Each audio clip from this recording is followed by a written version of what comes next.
I wear a bright lipstick and then sit down to talk about books, I'm reminded of that like clown male booktuber like a year or two ago who basically went off on like a weird rant about how much he hates how female dominated the booktube space is essentially. He seemed to think that all of the girls and women on booktube, because they wore makeup, were somehow like faking reading, as if lipstick and literacy are mutually exclusive things. Like, dude, what?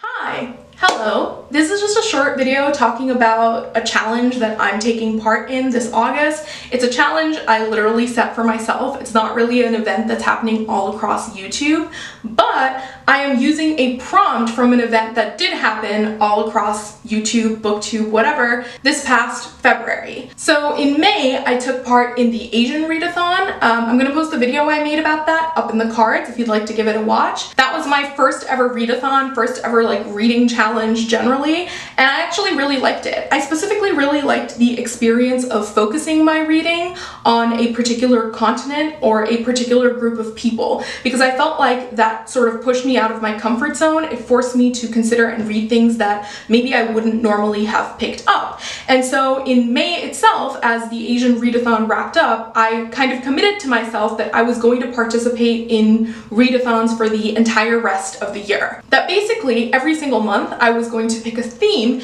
and then read books centered around that theme. So May, it was Asian authors. In June, due to the Black Lives Matter movement, I actually spent the entire month reading a lot of nonfiction about race in America and Canada. July and August were months that were basically devoted to depression, so I didn't do much reading at all except for in the last few weeks of August, and it hasn't really been themed. I've just been randomly reading books I come across. But I wanted to get back into the readathons. I actually made like a whole Word document of potential themes for each month for the rest of the year. October is going to be Latin American Lit because it's Latin American Heritage Month in Canada. November is going to be African Lit. And then do not fear white people. December, I'm throwing it back. I'm doing a European classics challenge because there's a couple of classics that I've been putting off reading that I really want to knock out in the year 2020. And I've decided for myself that September, I'm going to do the Black Lit Challenge. Now this is actually a challenge created by SEJI, known as the Artisan Geek, and she ran it during February, which is Black History Month. Hi.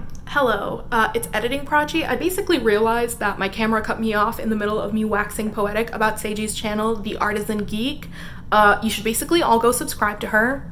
That is the gist of what I wanted to say. She's quite possibly one of the most diversely read people on BookTube. She also has a bunch of really like excellent videos on how we can become more intentional readers, more diverse readers. She has another great video on why Amazon is like the literal devil and alternatives to Amazon. Every single book recommendation list that she's ever made is so good, it's almost literal fire, like someone called 911. And she's also a genius who is teaching herself Japanese. And y'all know that a lady who loves learning languages is a lady after my own heart. So basically, subscribe to her if you haven't already.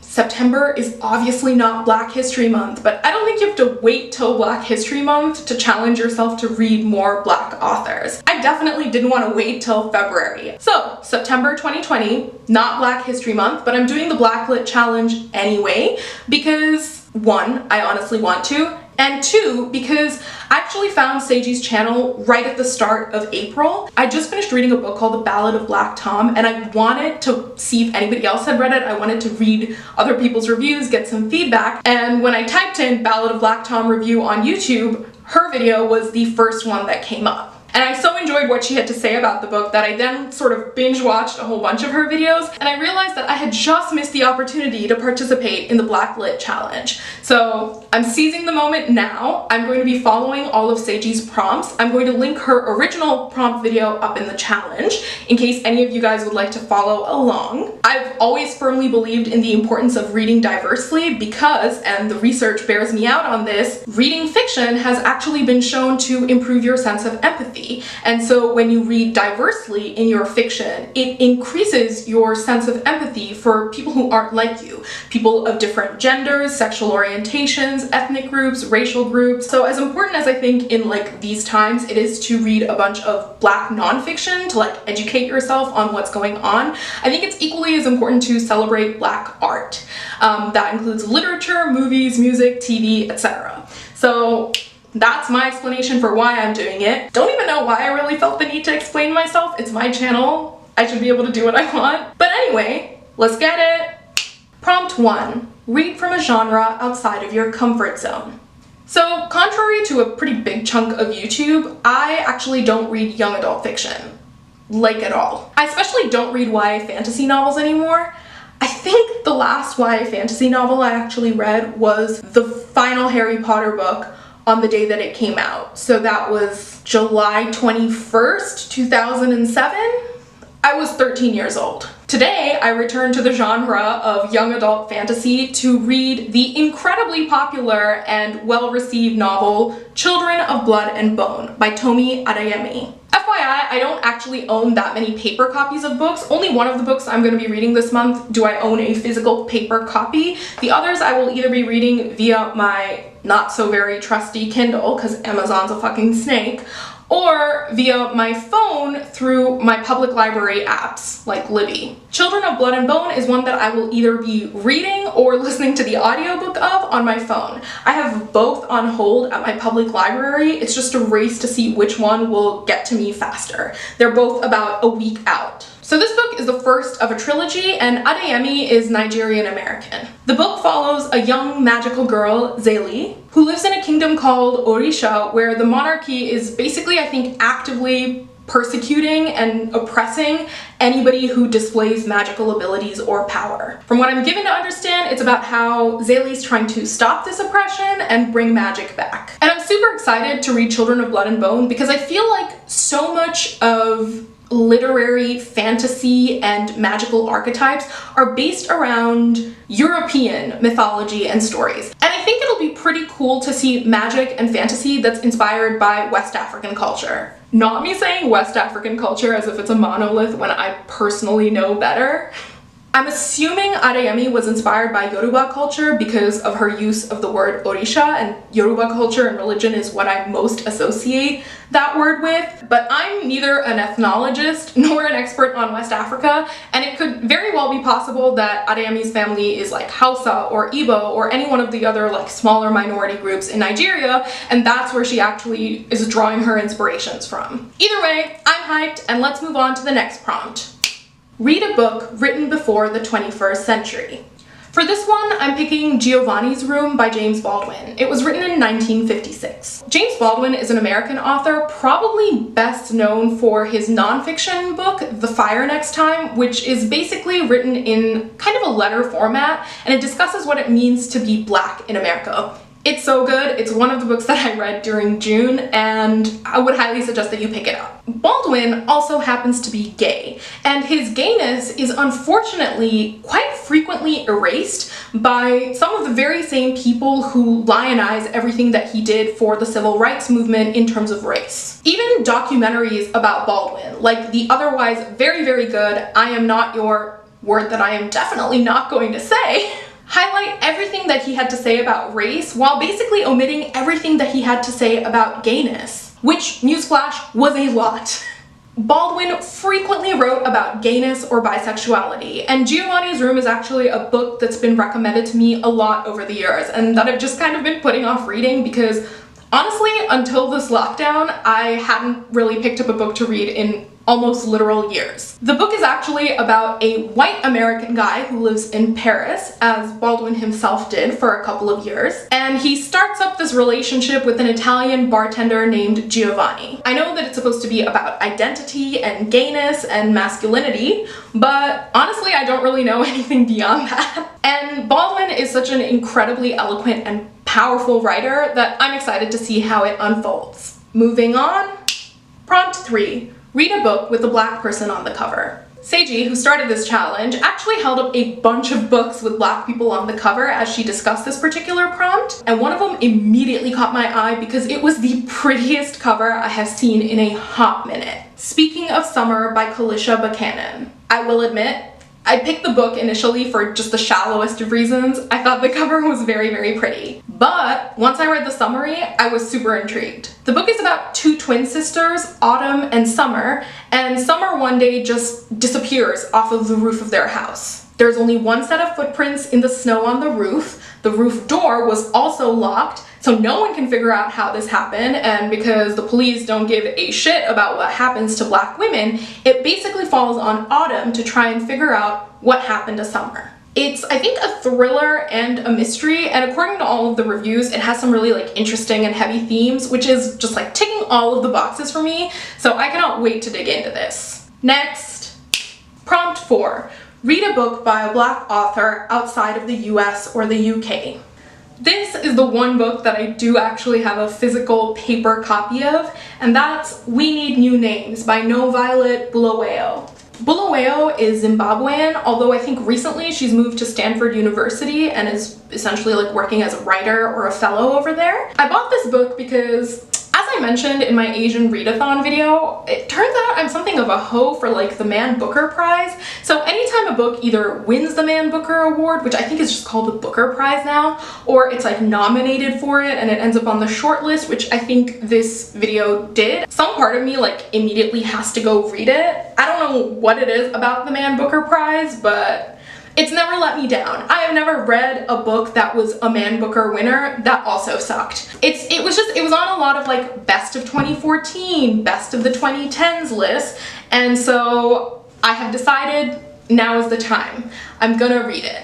It's about a 10-year-old girl called Darling who basically lives in, I think, the shanty towns of a city in Zimbabwe, and she ends up moving to America. And so it's partially about her life in Zimbabwe, partially about what it means to move to America and be a new immigrant and be confronted with the reality of what the American dream is. I'm really excited for it because, like I said, I am Man Booker's bitch. And finally, prompt 5. Read a book that Ina recommends. Now, this prompt was quite possibly my favorite prompt of all time because what basically happened is that Seiji created this whole new character called Ina, who's almost like a robot android situation, and she has you go through this interactive quiz to read a book that Ina recommends. I'm going to link up in the card Seiji or Ina's video so that you can kind of follow through those and figure out what book is recommended to you.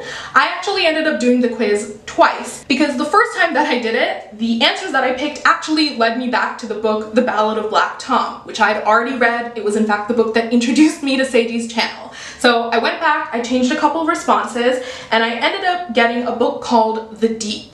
I had literally never heard of this book before. I had no idea what it was about. I am reading this purely off of Seiji, or Ina in this case's, recommendation because I would trust Seiji's taste with my life. The humidity of the bathroom means that my bangs have begun their inevitable curl. My hair is returning to its natural state. To get back to the topic on hand, The Deep, it's a relatively short book. It's actually a novella, and it's a reimagined history wherein the pregnant African women who were thrown off of slave ships, they somehow survived, and their descendants learned to breathe underwater. They basically became mermaids, and their society is sort of this beautiful, idyllic place where nobody has any memories of their traumatic past except for one person dubbed the historian. And the protagonist of the story is the person who has been assigned the task of being the historian. And it's about the weight of, I guess, trauma and memories and knowledge and all of that kind of jazz. I'm very excited to read about it because mermaids were my OG love as a child. I wanted to be a mermaid so badly. And the idea of non-white mermaids who don't look like red-headed, white-skinned Ariel from Disney, That is the dream. Like, I have been thinking about that ever since I was a child. I'm so excited for a book which like makes that a reality. There could not exist a more perfect recommendation for me. Like, when I read the plot synopsis, I was literally bouncing because I was so excited. So that's it. Those are the 5 books that I'm planning on reading throughout the month of September as part of the Black Lit Challenge. If you would also like to participate in an impromptu mid-year Black Lit Challenge, or if you have like Black Lit recommendations, like books that you've read that you really enjoyed, please leave them down below.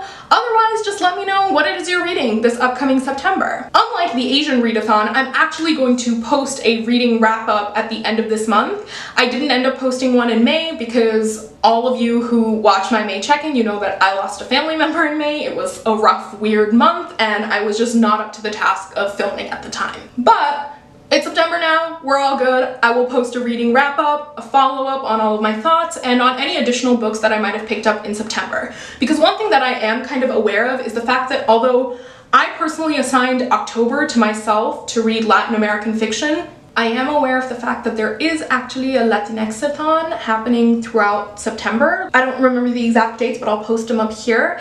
And I kind of did want to participate in that. I'm going to link the details for the Latinx-a-thon down in the description box below. But if I'm feeling up to it, because classes do start in September, so like my reading workload for my courses is going to also get intense. But if I have the time, I'm going to, I think, try and participate in the Latinx-a-thon while also fulfilling the Black Lit aspect by only reading books by Afro-Latinx authors. So we'll keep you posted on that in my eventual wrap-up.